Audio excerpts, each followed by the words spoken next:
ओम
नमो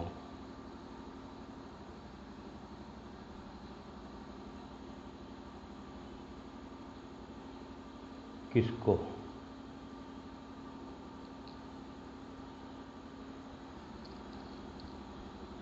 ओम नमो किसको?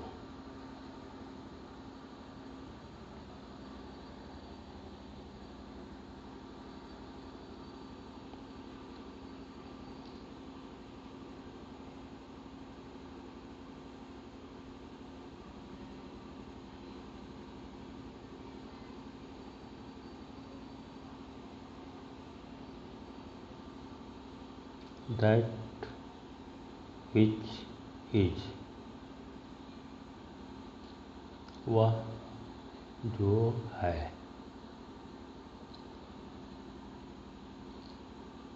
जिसका भी अस्तित्व है,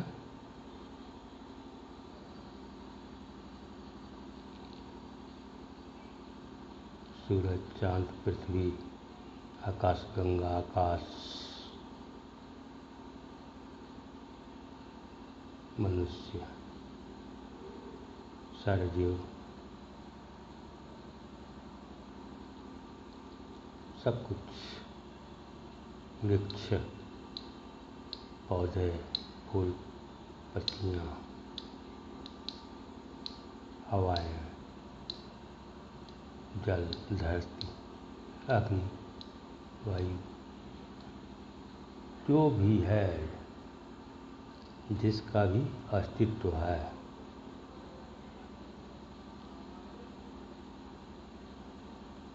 वो सब हो ओम नमः।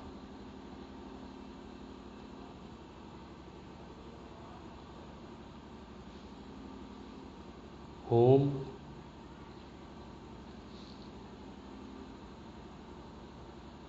शब्द नहीं है, यह एक ध्वनि है।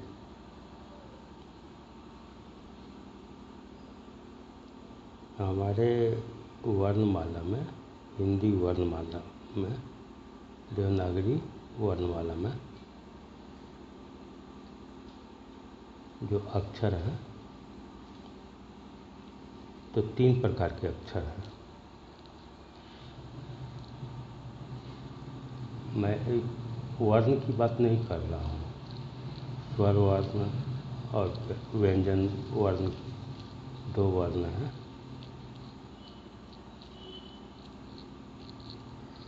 वर्णमाला में, तो उनकी बात मैं नहीं कर रहा हूँ। मेरा कहना है कि पूरे वर्णमाला में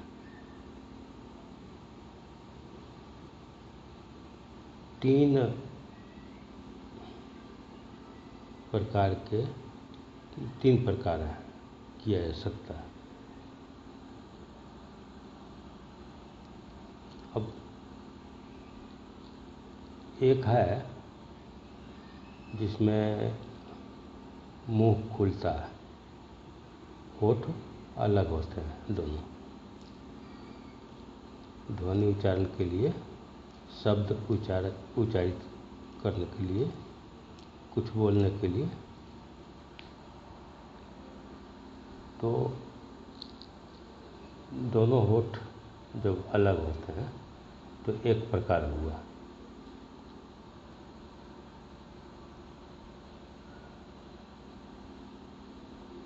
दूसरा प्रकार ये हुआ कि होठ खुले हुए हैं और जी के ये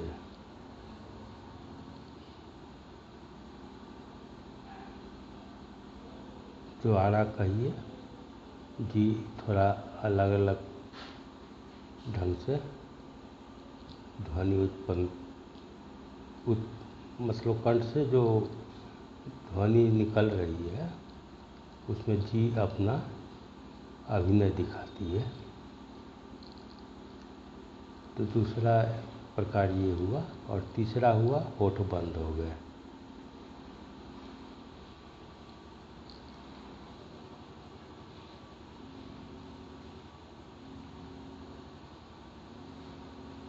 स्वर में अ जो है, स्वर व्यंजन में ये स्वर वर्ण में अ, तो ये जो निकलेगा मुंह से अ, जब भी आप कहेंगे अ तो दोनों होठ खुले हुए होंगे। अब चले ये व्यंजन में। व्यंजन के बारे में ये है कि व्यंजन का उच्चारण जो है बिना स्वर के नहीं होता है। जैसे क, तो इसमें अ का उच्चारण हो रहा है, ख, ग, घ, कोई भी व्यंजन, ह, म, छत्र, छत्र, छत्र, छत्र, छत्र नहीं छत्र, छत्र बोला जाता है। छत्र नहीं, छ, और उसके बाद त्र, ज्ञ, तो ये अंतिम है, ये व्यंजन वर्णमाला के ज्ञ पर अंत हो जाता है। तो क वर्ग है, च वर्ग है, ट वर्ग है, त वर्ग है, प वर्ग है, उसके बाद य लव तलब समुसन सदंस अ, और उसके बाद छत्र हो गया। तो ये व्यंजन में है। तो होठ जो खुलते हैं, दोनों होठ अलग होकर के जो ध्वनि निकलती है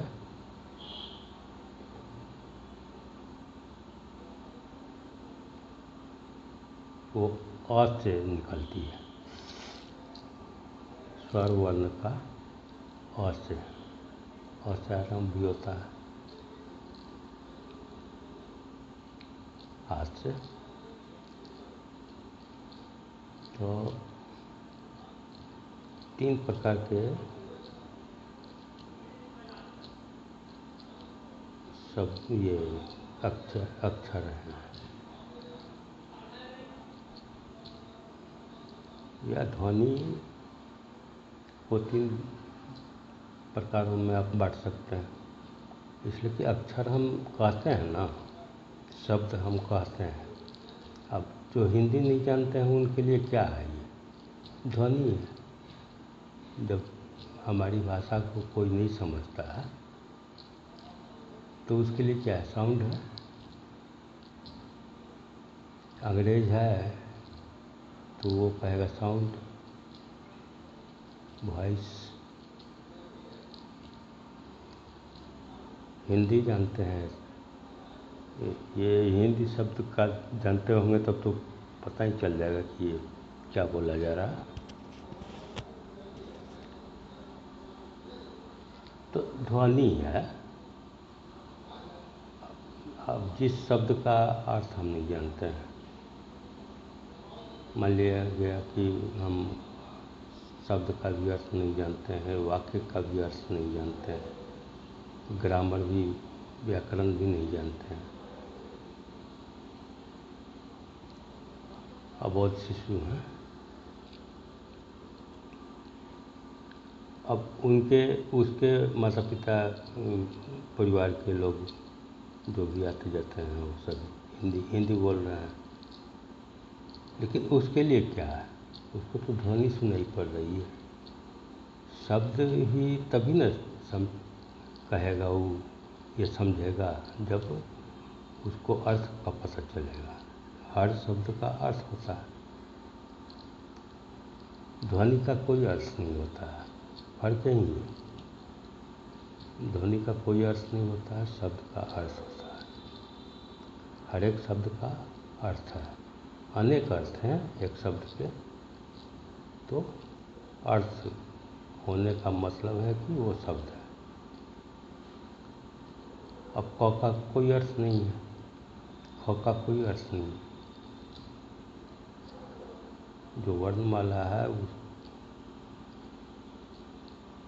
उसके जितने भी अक्षर हैं उनका कोई अर्थ नहीं है, लेकिन है तो ध्वनि है। अब ध्वनियों से मिलकर के शब्द बनते हैं,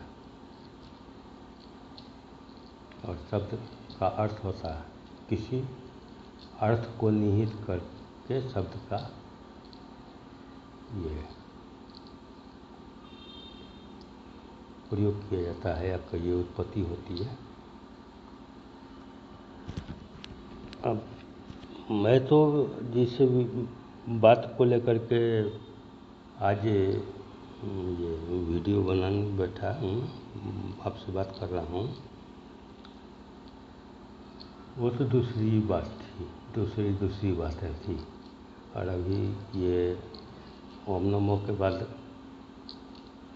ओम नमः हो गया, उस पर ये बात निकल गई। तो चलिए इस विषय पर भी थोड़ी दूर हम लोग चलें। ज्ञान का कोई ठिकाना है, नेति नेति वेद बोलते हैं, चारों वेद नेति नेति बोलते हैं, कहते हैं कि और आगे और आगे और आगे, अंत नहीं है।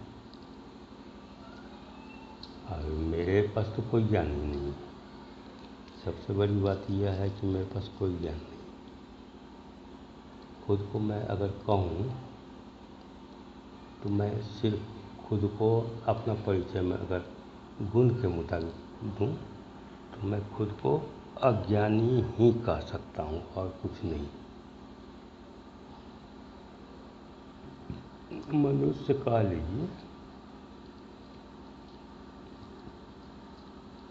लेकिन मनुष्य में तो कोई गुण होता है ना, तो गुण के नाम पर अज्ञान ही है मेरे भीतर।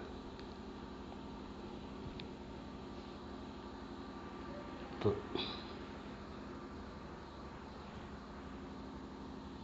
इसमें ज्ञान की बात कहाँ से आएगी? अज्ञानी ही हूँ, बस इतना ही मेरा परिचय है।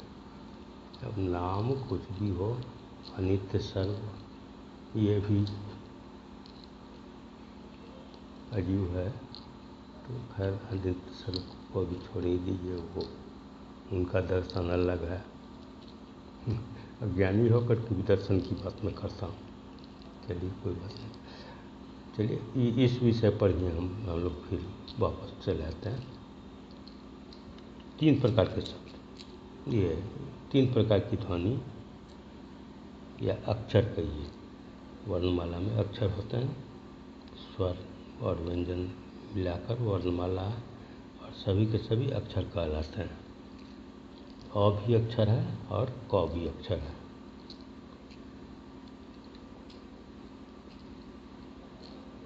तो अ से जो है, अ के उच्चारण में, अब इसका अर्थ कोई शब्द नहीं है ना, तो इसलिए इसको ध्वनि भी कहिए, अक्षर कहिए। इसका क्षरण नहीं होगा, इसका नाश नहीं होगा, भाषाएं खत्म हो जाएगी, लिपियां खत्म हो जाएगी, अस्तित्व भी खत्म हो सकता है। ब्रह्मांड की जो सृष्टि है वो खत्म हो सकती है, सब कुछ, मेमोरी खत्म हो सकती है, मेमोरी ब्लैंक हो सकती है, चांद सितारे विलीन हो सकते हैं। लेकिन ये जो ध्वनि आकाश है तो उसमें ध्वनि तो होगी। आकाश में क्या होगा? वायु तो बहुत दूर तक नहीं है। पृथ्वी के चारों बगल वायु है। ओजोन जो बना हुआ है उसके बाद फिर वायु भी गायब हो जाता है।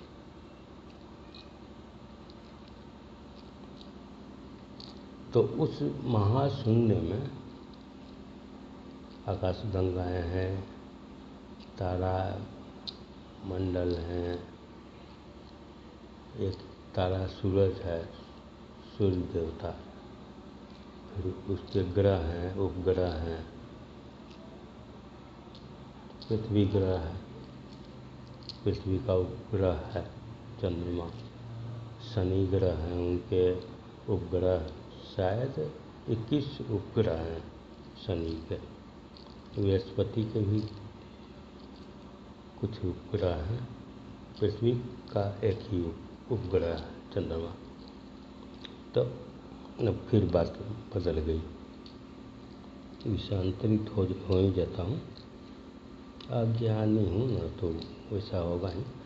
ऐसे चलिए फिर आइए। तो 3 प्रकार की ध्वनियाँ कहिए। इनको ये अक्षर ही हैं। न तो ध्वनियों का नाश होगा, न तो अक्षर का नाश होगा। लेकिन ध्वनियाँ क्या हैं भाई? ध्वनियाँ तो हम लोग जो उच्चरित करेंगे, हम अपने मुख से ब्रह्मांड की सारी ध्वनियों को उच्चरित कर सकते हैं। कौवे का काँव काँव, कोयल की कू कू, बादल का गर्जन, शेर का दहाड़, शेर की दहाड़, शियार की तो ये सारी ध्वनियाँ हम लोग, बिल्ली की, ये सारी ध्वनियाँ हम लोग ब्रह्मांड में जितनी भी ध्वनियाँ हैं सबको इस मुख से हम लोग उच्चरित कर सकते हैं। ये मनुष्य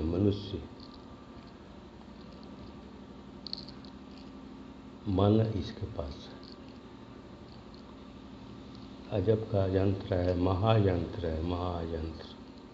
इसीलिए मनुष्य विशेष है, सभी जीवों से विशिष्ट है मनुष्य, मन के कारण। बाकी सबों के पास नहीं है मन नहीं है, विचार नहीं कर सकते हैं, वो सोच नहीं सकते हैं, चिंतन नहीं कर सकते हैं।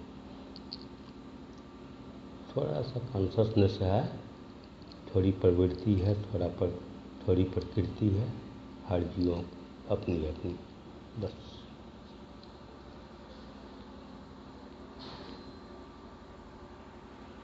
तो 3 प्रकार की ध्वनियाँ, अक्षर कह लीजिए, इसलिए कि इन्हीं अक्षरों के बीच, इन्हीं अक्षरों के द्वारा हम ब्रह्मांड की सारी, हिंदी के इन्हीं अक्षरों के द्वारा, हिंदी वर्णमाला के इन्हीं अक्षरों के द्वारा हम ब्रह्मांड की सारी ध्वनियों को उच्चरित कर सकते हैं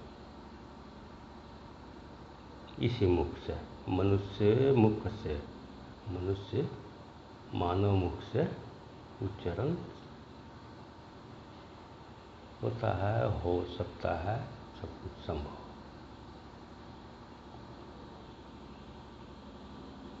संस्कृत जो हम लोग बोल रहे हैं वो संस्कृत नहीं है, देवनागरी हिंदी है, लेकिन संस्कृत इसकी मदर है, माँ है।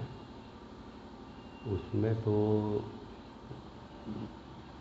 तरह तरह की जो ध्वनियाँ हैं वो तो माँ है। तो 3 प्रकार की ध्वनियाँ, एक होठ खुलता है, होठ खुला रहता है, आ, आ, जब तक आप आ का उच्चारण करेंगे तब तक होठ खुला ही रहेगा। और दूसरा प्रकार जो है उसमें है कि जी महाराज जो है, ये जी जी जी जी ही खुराफात है।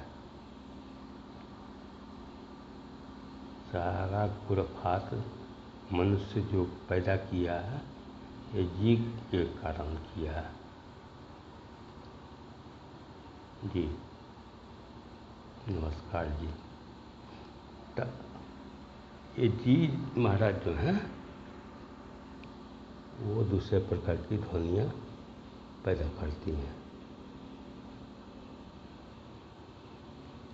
जी के बारे में मैं कभी और बताऊंगा, बड़ा रहस्यमय है ये जी महाराज। सभी जीवों के पास जी है, ऐसा नहीं है कि आप ही के पास है, मेरे ही पास है, सभी जीवों के पास जी है। और ये जी कमाल की चीज़ है। डॉक्टर जी हैं ये, और बीमार जी भी हैं। तो ये औषधि विज्ञान पर जब चर्चा होगी ना, कभी आयुर्वेद से संबंधित चर्चा जब होगी, शरीर शास्त्र से संबंधित जब चर्चा होगी तो उसमें जी साहब को आमंत्रित करूँगा। तो जी का करामात से जो शब्द उच्चरित होते हैं, जो ध्वनि उच्चरित होती है, जो अक्षर हम बोलते हैं, जो जिन अक्षरों का हम उच्चारण करते हैं वो सब। तो कवर्ग जो है उसमें जी का ये जी की अदा है। चवर्ग है उसमें जी की अदा है। टवर्ग है उसमें जी की अदा है, टठन और न। तो टवर्ग है इसमें जी की अदा है। पवर्ग ये बड़ी महान है। प प प वर्ग को जब भी आप बोलेंगे, प वर्ग का जब भी आप उच्चारण करेंगे, प फ म ब भ म, तो इसमें होठ सटेगा ही, दोनों होठ सटेंगे ही। जैसे जैसे या तस दसना पपई कख कखा ङ ठठना अड़ा तस दसना, लेकिन प वर्ग जब बोलिए, जैसे ही प कहिएगा ना तो होठ सट जाएगा, दोनों होठ सट जाएंगे। अ में दोनों होठ खुले रहेंगे, खुले ही रहेंगे। और प में, पवर्ग में आपका होठ सटना जरूरी है। पवर्ग के पांचों जो है प फ ब भ म, ये पांचों का जो उच्चारण होगा हर बार होठ सटेगा ही, दोनों होठ सट ही जाएंगे। ऐसे होठ तो हम लोग का सटता है, खुलता है, ये ऐसे भी खाना वाना भी खाते हैं ना।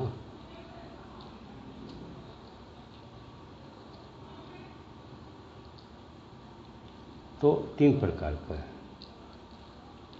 का वो मुख का, जिससे हम ब्रह्मांड की सारी ध्वनियों को उच्चरित कर सकते हैं। मनुष्य मुख, विराट मुख। तो जानते हैं ये मनुष्य का, जैसे श्री कृष्ण भगवान ने ये, फिर मैं विषयांतर हो रहा हूँ लेकिन अब मज़ा आता है ना तो क्या करूँ। वो श्री कृष्ण भगवान जो विराट स्वरूप दिखाए थे ना अर्जुन को, तो हर मनुष्य में ये प्रवृत्ति होती है अपना विराट रूप दिखाने की, और हर मनुष्य खोजता फिरता है कि कोई अर्जुन मिल जाए मुझे, ताकि मैं अपना विराट रूप दिखाऊं। अर्जुन, ये भी मैं ही हूँ, ये भी मैं हूँ, ये भी मैं हूँ, ये भी मैं हूँ, ये भी मैं ही करता हूँ, ये भी मैं ही करता हूँ, ये भी मैं ही करता हूँ, इसमें भी मैं ही हूँ, इसमें भी मैं ही हूँ, इसमें भी मैं हूँ, वहाँ पर भी मैं ही था, वहाँ पर भी मैं ही था, वहाँ वो जो घटना घटी वहाँ पर भी मैं। ये विराट रूप, मनुष्य का विराट रूप। भगवान का विराट रूप हो तो कोई दिक्कत नहीं। मनुष्य का भी विराट रूप होता है, और हर मनुष्य का विराट रूप होता है, और हर मनुष्य के भीतर खोज है अर्जुन की। इसीलिए हम लोग पीछे से कॉलर पकड़ते हैं।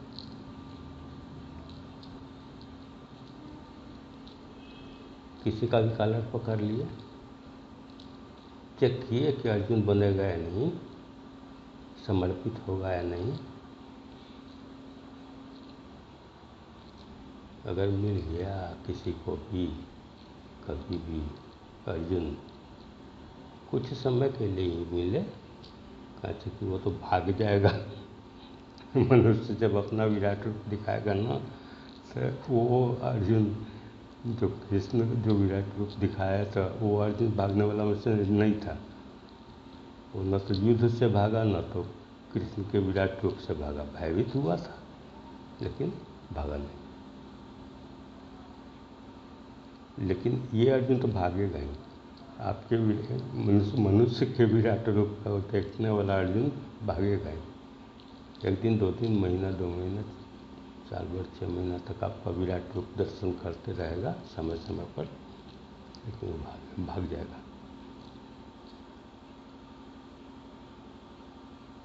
जबकि आप अपना कूड़ा कचरा नहीं दिखाएंगे। ऐसा नहीं है कि आप जब श्री कृष्ण दिखाते हैं तो सब कुछ दिखा देते हैं, लेकिन हम लोग जो दिखाएंगे वो सब कुछ नहीं दिखाएंगे। प्रकाशित भाग को दिखाएंगे और अंधकार में जो डार्क में है उसको ढक करके रख देंगे, नहीं तो इम्प्रेशन खराब हो जाएगा ना। अर्जुन भाग ही जाएगा। अर्जुन को कोट पाट करके पार्थ पार्थ करके हे महाबाहो करके उसको विराट रूप दिखाना पड़ता है। अब छोड़िए इस बात को। वो मनुष्य का विराट रूप पर जब बात होगी ना, तो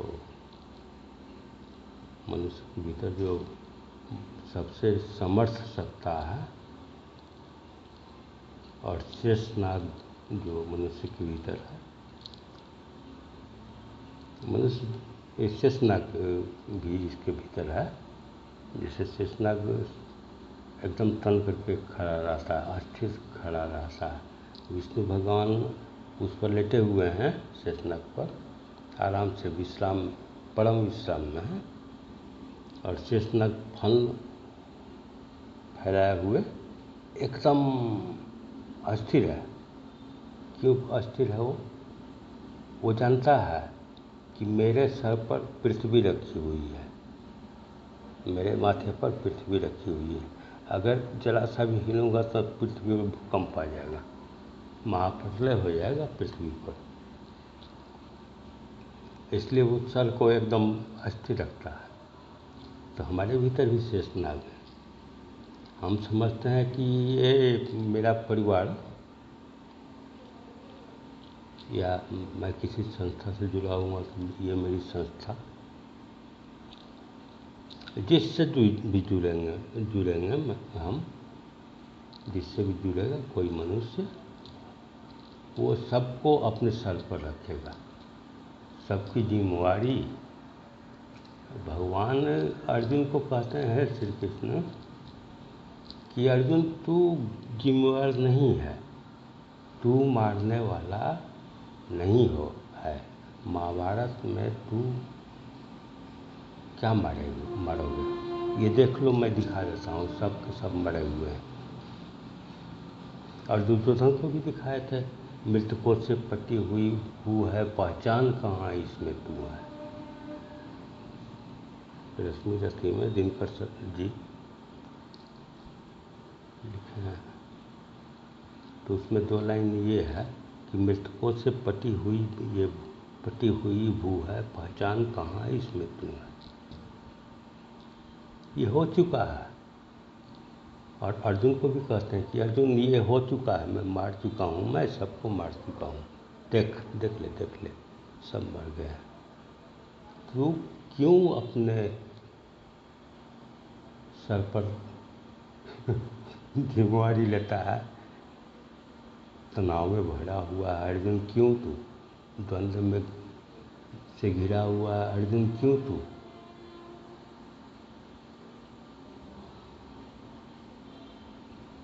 तो मनुष्य के भीतर, हर मनुष्य के भीतर ये अहंकार भी हैं, शेषनाग भी हैं,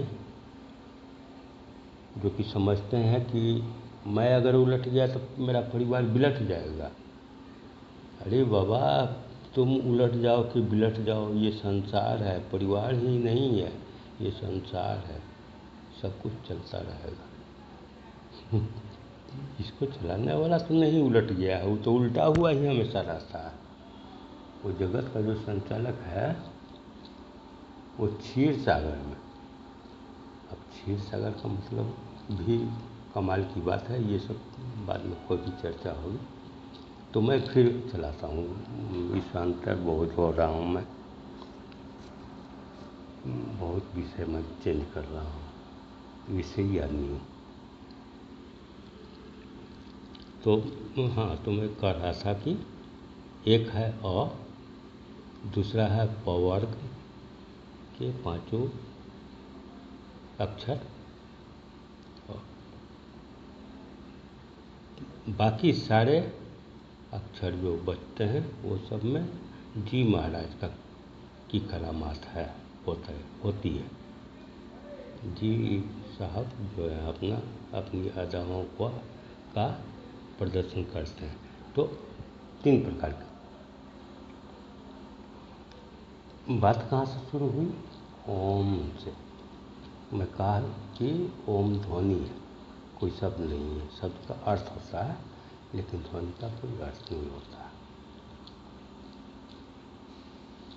ये ओम जो बना है, इसमें है अ, उ और म।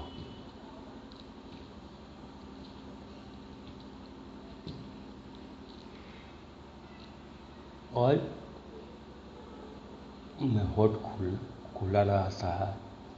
ऊ में जी महाराज जो है नाचते रहते हैं। उसी ढंग से जितना भी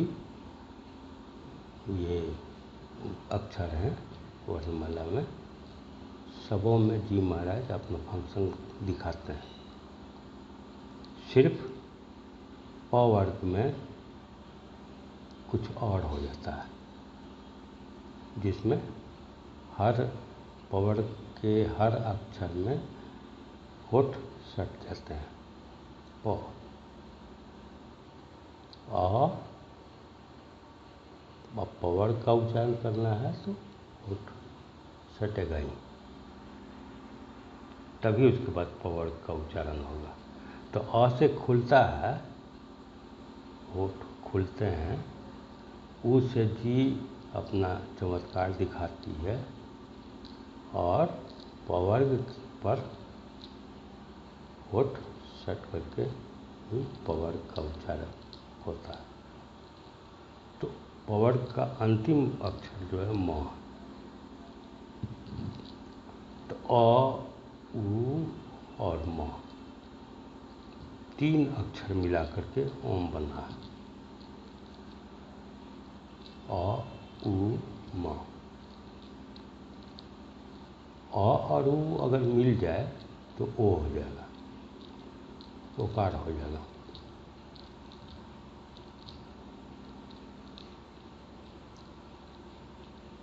अ और ई मिल जाए तो उकार हो जाएगा। इसे है ना,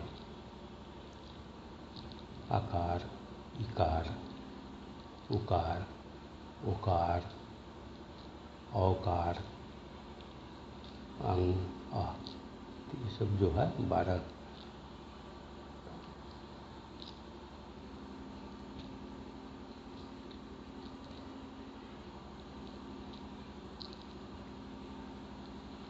तो ओम कहिए या ओम कहिए, बस यही है ये ओम। और हर मंत्र में ओम होगा ही।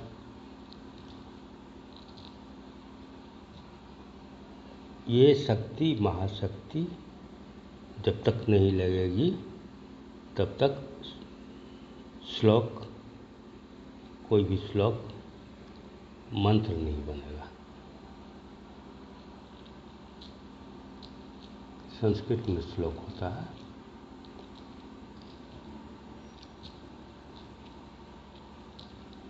हिंदी में भी कई।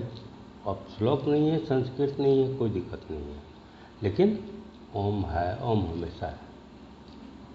ओम कोई ध्वनि नहीं है, इसमें सारी ध्वनियाँ, सारे शब्द विलीन हो जाते हैं, सारे विचार। विचार क्या है?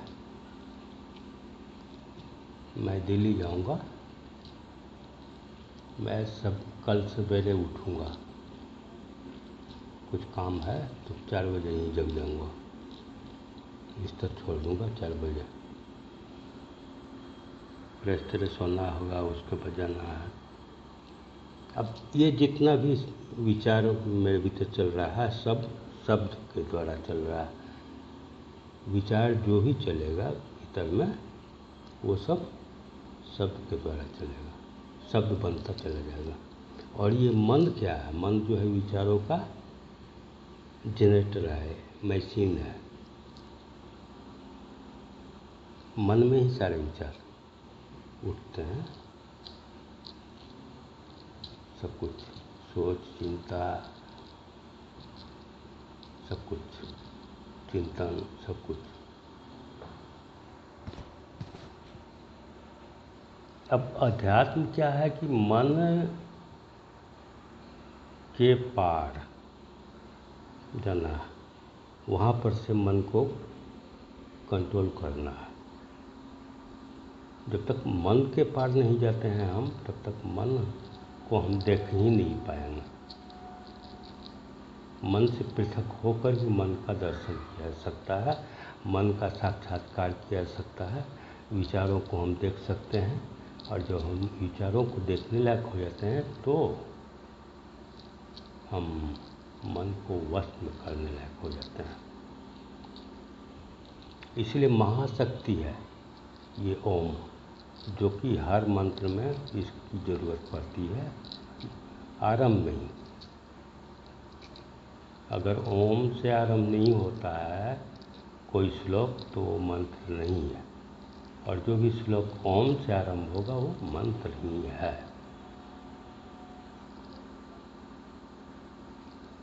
ये 5वां चक्र जो विशुद्ध चक्र हमारे शरीर में है, मेरुदंड में, ये हाँ स्पाइनल कॉर्ड में जो है विशुद्ध चक्र,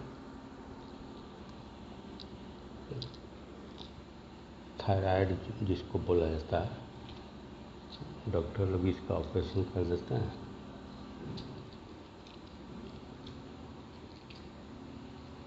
वो एक हम लोग का जो क्या बोला जाता है, कंठ के बीच जो होता है तो लुड़की छोटा सा होता है, उसको क्या बोला जाता है, भूल गया तो छोड़िए, हटिए। तो हाँ, तो ये ओम के बारे में हो गया।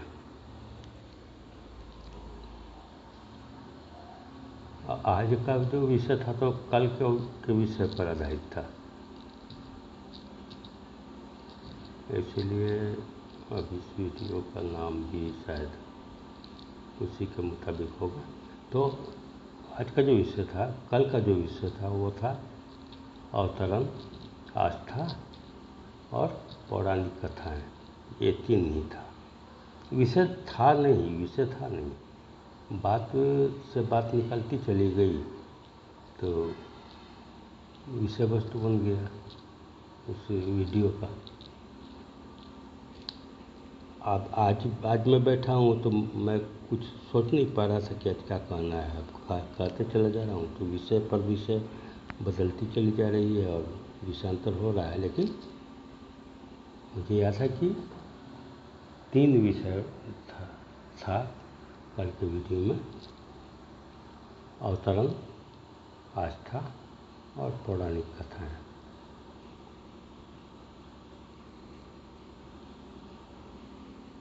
पौराणिक कथाओं में अब पद्म पुराण में ये और विष्णु पुराण में और भी कोई पुराण है जिसमें भगवान विष्णु के अवतार वगैरह की बात है, कौन कौन अवतार हुए। श्री कृष्ण भगवान हुए, भगवान राम हुए, परशुराम हुए, भगवान परशुराम हुए, फिर इधर आपको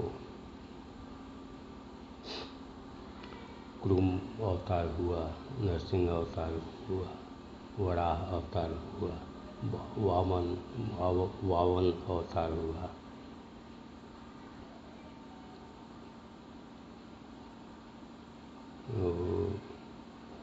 इस ढंग से सब अवतार हुए हैं।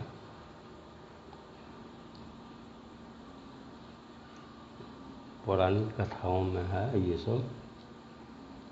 अब पुराण में तो विष्णु पुराण और ये पद्म पुराण वगैरह में विष्णु भगवान की जो ये का जो वर्णन है कि क्षीर सागर में लेटे हुए हैं, शेषनाग पर सैया पर शेष शयन कर रहे हैं। लक्ष्मी जी जो बैठी हुई हैं पैर के समीप, और लक्ष्मी जी का वाहन उल्लू भी बगल में बैठा हुआ।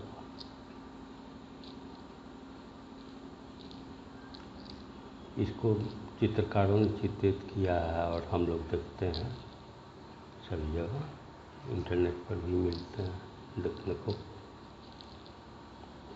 विष्णु भगवान का कि ये अवस्था का, जिस अवस्था में वो ये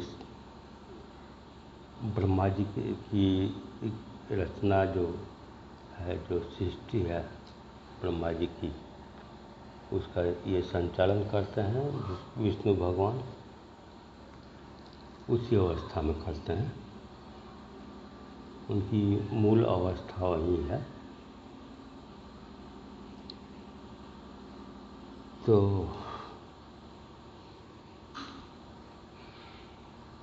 एक ये बात आती है, और एक बात और आती है।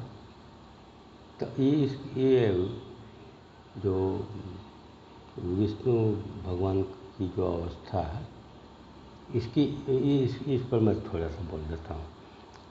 तो लक्ष्मी जी जो हैं उनके समीप ही उल्लू भी बैठा हुआ है, जो वाहन है लक्ष्मी जी का,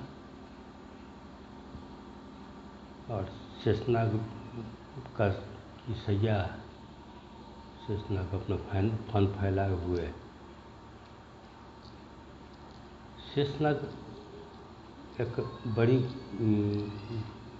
इस शब्द का भी अर्थ है, बहुत ही गंभीर रहस्य है इस नाम में भी।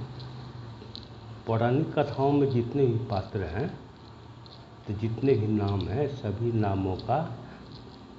नाम गुणवाचक नाम हैं। जितने भी नाम हैं सभी गुणवाचक हैं। हर नाम का अर्थ है, रहस्य है, दोनों चीज़, अर्थ भी है, रहस्य भी है। तो ये उनकी अवस्था है। अब मैं ये कह रहा था, कुछ मतलब जल्दी कह देता हूँ कि लक्ष्मी जी जो है, विष्णु भगवान जगत का संचालन करते हैं। और जगत का संचालन होता कैसे है?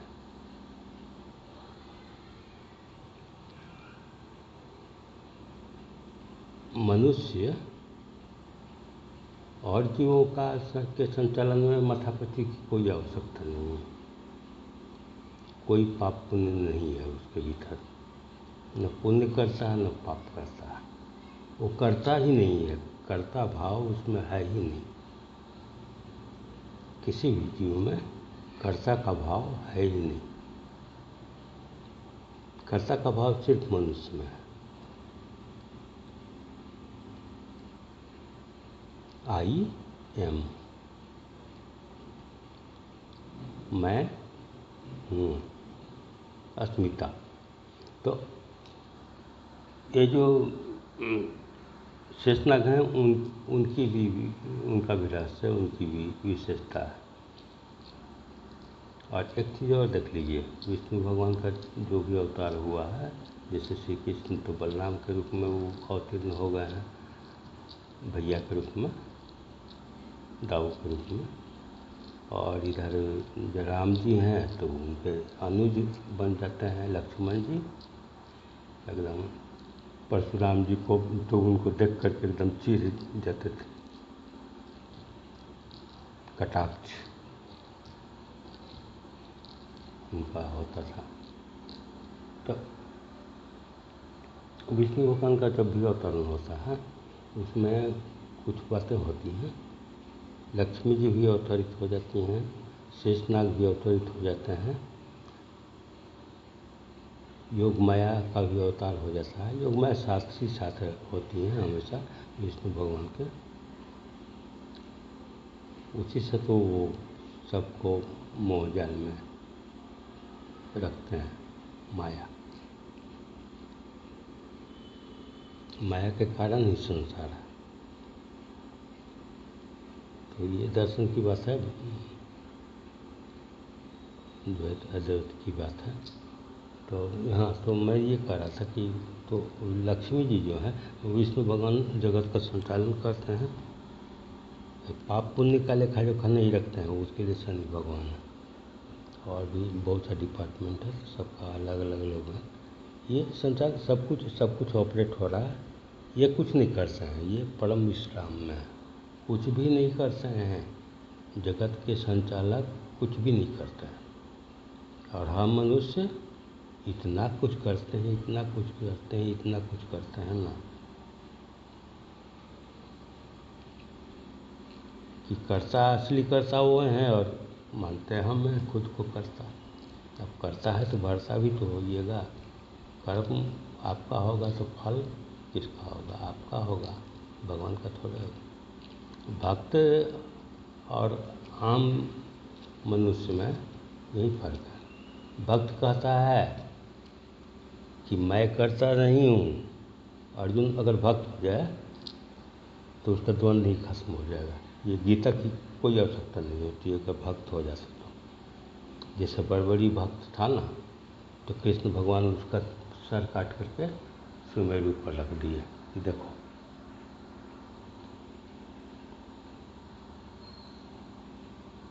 दो लोग देखते हैं महाभारत को, एक संजय दिव्य दृष्टि से और दूसरा बड़बड़ी। तो संजय तो देखता है कि कौरव मर रहा है तो ये पांडव मर रहा है, तो एक कौरव मर रहे हैं तो ये मर रहे हैं, तो वो मर रहे हैं, वो मर रहा, सब चीज़ देख रहे हैं। वो सब देख रहे हैं जो माया के कारण है। और बड़बड़ी जो भक्त हैं, भक्त शिरोमणि हैं, वो भगवान ही बन गए हो ना। वो सर कट जाने से वो भगवान बन गए, श्याम बाबा बन गए। वो बड़बड़ी जी श्याम बाबा हो गए। सर काट करके जब सुमेरु पर्वत पर रख दिए श्री कृष्ण, महाभारत से पूर्व ही सर काट दिए, इसलिए कि ये सक्षम थे क्षण मात्र में महाभारत को क्लियर कर देने में। क्षण मात्र में जितने भी लोग थे सबको क्षण मात्र में मार देते। इतने बड़े तीरंदाज थे बड़बड़ी। और भगवान श्री कृष्ण के महाभक्त, जरा सा भी एक रत्ती भी भक्ति में कोई कमी नहीं थी। सुदर्शन से जब सुदर्शन, ये नाम भी कमाल का है, सुंदर दर्शन, बहुत सुंदर दिखाई पड़ता था। मौत भी बहुत सुंदर विशेषता है सुदर्शन। तो सुदर्शन से जब बड़बड़ी का सर अलग कर दिए तब भी बड़बड़ी को कुछ नहीं, कोई विक्षोभ नहीं, कुछ भी नहीं, कोई भी भाव भक्ति से अलग वो हुए ही नहीं कभी भी। तो उनको क्या दिखाई पड़ा? उनको माया नहीं दिखाई पड़ रही है, उनको सबका कर्ता कृष्ण श्री कृष्ण नहीं दिखाई पड़ रहा है। यहाँ तक कि रस भी कृष्ण ही दिखाई पड़ रहा है, रस में रस भी कृष्ण ही है। तो भक्त जो है वो, उसकी एक विशेषता है कि वो खुद को कर्ता ही नहीं मानता है। तो जो करता ही नहीं है तो जो करता है वो भरेगा ना। भगवान करते हैं तो भगवान को फल मिलेगा, अच्छे कर्म का भी फल भगवान को मिलेगा, और बुरे कर्म का भक्त अगर करेगा तो उसका भी फल भगवान को मिलेगा, भगवान भोगेंगे हैं। हमें कि हम क्या भोगेंगे मेरा मुझ में कुछ नहीं, सब कुछ है, सब जो कुछ है सब तेरा। तब फिर मैं भक्ति में चला गया। तो अहंकार की बात थी। तो हाँ, तो ये वो जगत का संचालक ऐसे हैं, ऐसी स्थिति है उनकी। वो सर्व करता है, लेकिन कुछ नहीं करते हैं, कुछ करते ही नहीं, परम विश्राम में है वो, लेटे हुए हैं। और उनकी सेविका, उनकी प्रेमिका, उनकी अर्धांगिनी श्री श्री शब्द कह दीजिए, लक्ष्मी जी हो गई। श्री लक्ष्मी कहिए या श्री कहिए, एक ही चीज़ है। चंचला कह दीजिए। अब चंचला की बात तो है, वहीं तो उल्लू की आवश्यकता पड़ जाती है। चंचल होने के लिए इनको भ्रमण करना होगा ना। एक अवस्था श्री का, वो श्री लक्ष्मी जी का, कि एक अवस्था है कि वो विष्णु भगवान की सेविका हैं, बनी हुई हैं। पत्नी तो हैं ही, अर्धांगिनी तो हैं ही, लेकिन सेविका के रूप में पैर को दबा रही हैं। और विष्णु भगवान परम विश्राम में, कुछ नहीं करने वाले हम में से हैं। वो कुछ करेंगे ही नहीं। वो पूरे संसार में कुछ भी हो जाए, वो कुछ नहीं करने वाले हैं। ज़्यादा से ज़्यादा वो अवतीर्ण हो जाएंगे, लेकिन वो पटाए हुए वैसे ही रहेंगे, उनकी समाधि भंग नहीं होगी। शिव जी का तीसरा नेत्र खुल जाएगा, शिव जी उठेंगे तांडव करने, लेकिन विष्णु भगवान वैसे ही पड़े हुए रहेंगे। करो न तुम तांडव, मैं तो ऐसे ही रहूँगा हमेशा। बदला तो ब्रह्मा जी अपनी सृष्टि फिर बना लेंगे। अपने को क्या लगता है, आज ब्रह्मा जी सृष्टि बना लेंगे तो हम उनका संचालन करते रहेंगे, अब कुछ नहीं करेंगे, संचालित होते रहेगा, एकदम स्वतः होता चला जाएगा सब कुछ। ये विष्णु भगवान परम विश्राम में है, शेष शैया पर है। ये एक स्थिति है, एक बहुत बड़ा रहस्य है। ये मनुष्य विष्णु कैसे बन सकता है, वो उस अवस्था को कैसे प्राप्त कर सकता है, ये महारहस्य है मनुष्य के लिए। और जब तक वो विष्णु नहीं बनता है, तब तक वो पूर्णत्व को, इसीलिए तो पर ब्रह्म कहा गया है। पराब्रह्म, ब्रह्म के भी पार है वो। ब्रह्म जो खुद में जगत की सृष्टि कर लेते हैं और कण कण में व्याप्त हो जाते हैं, उनके भी पार हैं वो महापुरुष, महादेवता विष्णु भगवान। और उनका रहस्य मनुष्य जब तक नहीं जान पाएगा, तब तक मनुष्य पूर्ण नहीं हो सकेगा। उनकी जो समाधि है वो कभी हिलती नहीं है, नहीं। तो उनकी सेविका हैं, दासी हैं, भोग्या हैं लक्ष्मी जी। यह मनुष्य की ही स्थिति है। और दूसरी स्थिति यह है, वो जो उल्लू जो बैठा हुआ है वो है। उल्लू के पीठ पर बैठेगी लक्ष्मी जी और चंचला बन जाएगी। एक उल्लू के पीठ से उतरकर दूसरे उल्लू के पीठ पर, फिर तीसरे उल्लू के पीठ पर, फिर चौथे उल्लू के पीठ पर। उल्लू जो है दबा हुआ है लक्ष्मी जी की बोझ से, उल्लू दबा हुआ। उल्लू को चिंता है लक्ष्मी जी की। उल्लू का ये कंधा एकदम झुका हुआ है, लक्ष्मी जी का लोड है। अरबपति हैं, खरबपति हैं, संसार का सबसे अमीर आदमी हैं। अब एक नंबर 1 पर हम हैं, नंबर 2 पर आ गए तो बड़ी मुश्किल है, बड़ी मुश्किल है। अमेज़न वाला कुछ दिन के लिए 1 नंबर पर चला गया। अब वो गेट्स साहब जो हैं, जो अभी भी 1 नंबर पर हैं, उनको बड़ी चिंता। इतनी संपदा है, इतनी संपदा है, सब उनके पीठ पर है।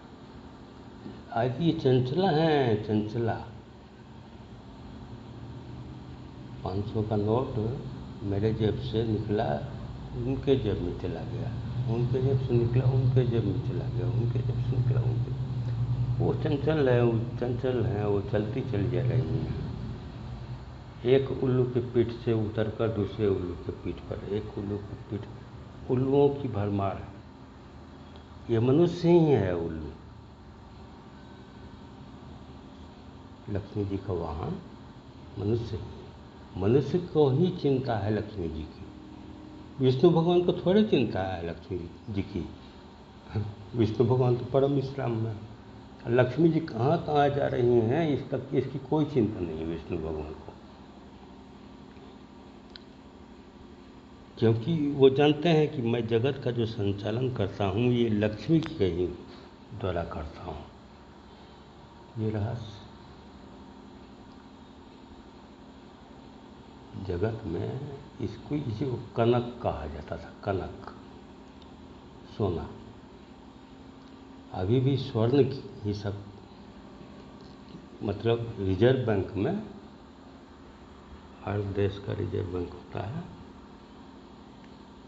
स्वर्ण की ही कीमत। और मनी वैल्यू जो है, करेंसी वैल्यू, वो स्वर्ण पर ही गिरता है और उठता है। डॉलर की कीमत 80 रुपया है तो स्वर्ण के कारण है। और ब्रिटिश जो इतना स्वर्ण यहाँ से ले गया, व्यवसायी थे, तो अब मैं वो कह रहा था पौराणिक कथा की बात। तो अब मनुष्य की ही तीनों अवस्था में मनुष्य ही है। विष्णु भगवान को भी नाक कान मुँह हाथ गोड़ माथा सब कुछ, चेहरा नाक सब कुछ है। वैसे ही जैसे हमको है, आपको है, हर मनुष्य को है।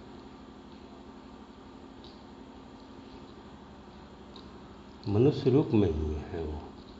अवतरित भी होते हैं तो मनुष्य रूप में ही होते हैं। और फिर नरसिंहावतार वगैरह जो है वो उस पर जो मैं आऊँगा तो बात बदलेगी। इसलिए कि अवतरण और प्रकटीकरण 2 शब्द आ जाएंगे वहाँ पर। तो ये इसके विस्तार में मैं बाद में जाऊँगा कभी। अब मैं ये कह रहा था कि लक्ष्मी जी से दो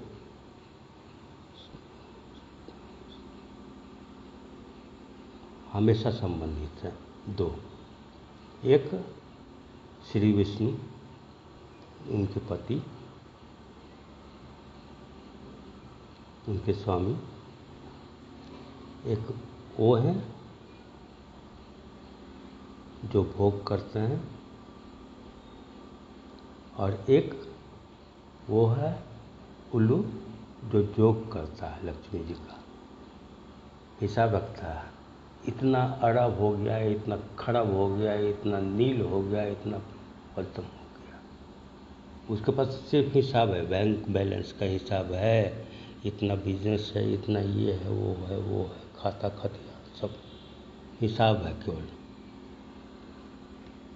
ये योग करता है, वो भोग करते हैं।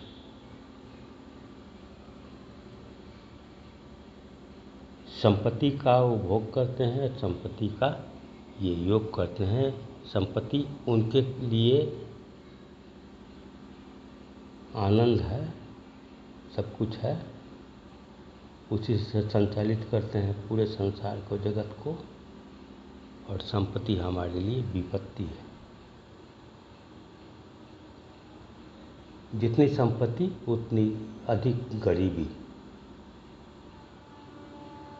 एक कोई आप मान लीजिए कोई 50,000 रुपये कमाता है, ठीक है। डॉलर क्या होता है उससे हम लोग को क्या ज़रूरत है, वो जिनको कन्वर्ट कर लेना होगा 50,000 में कितना डॉलर होता है वो उतना करके हिसाब कर लेंगे। हिसाब करना तो हम लोग जानते ही ना, हिसाब ही करते हैं, हर चीज़ में हिसाब करते हैं, संबंध में भी हिसाब करते हैं, रिलेशनशिप में भी हिसाब करते हैं, प्रेम भी करते हैं तो उसमें भी हिसाब करते हैं, और भक्ति भी करते हैं तो उसमें भी हिसाब करते हैं, पूजा भी करते हैं तो उसमें भी हिसाब करते हैं। पूजा की बात मैं अगर कहूँ तो पूरी ज़िंदगी में एक बार अगर पूजा हो जाए, अगर एक बार पूजा हो जाए तो फिर पूरी ज़िंदगी कभी पूजा करने की कोई आवश्यकता नहीं है। प्रसाद मिल गया, अब बांटते रहिए प्रसाद। ऐसा थोड़ा है कि बतासा चढ़ाएंगे तो बतासा प्रसाद मिलेगा, लड्डू चढ़ाएंगे तो लड्डू प्रसाद मिलेगा। नहीं नहीं नहीं, ऐसा नहीं है। खुद को चढ़ाएंगे और प्रसाद में आनंद देंगे, आनंद मिलेगा। परमानंद न है वो, ईश्वर भगवान जो भी हैं, देवी देवता सब परमानंद का हिस्सा है। आनंद ही उनका गुण है और कुछ नहीं है। शून्य ही उनकी सत्ता है। ये कोई पीएम का सत्ता थोड़ा उनके पास है कि छिन जाएगा। वोटर के पीछे दौड़े जा रहे हैं, सड़क पर आ जाएंगे, चिंता है।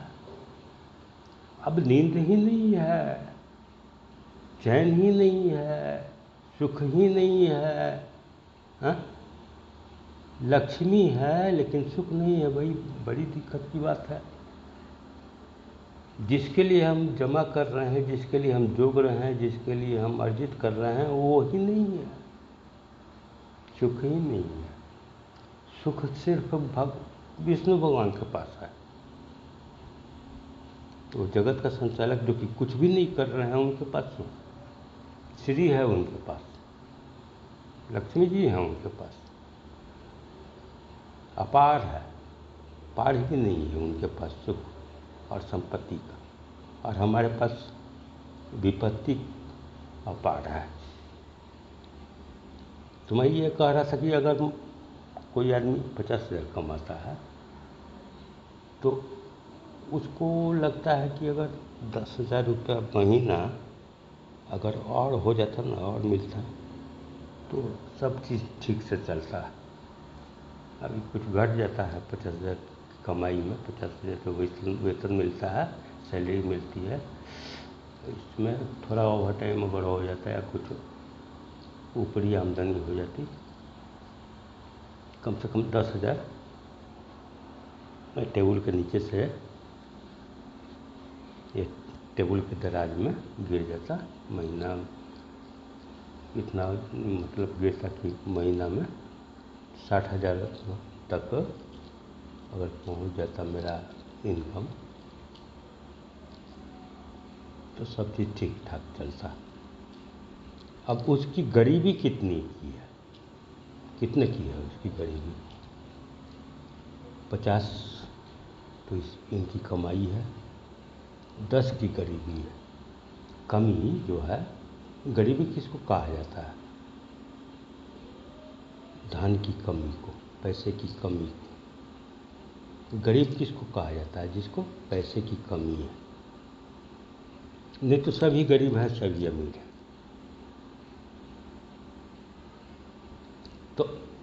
ये जो 50,000 महीना जो कोई कमा रहा है उसकी गरीबी 10,000 है मात्र, लेकिन कोई अरबों कमा रहा है।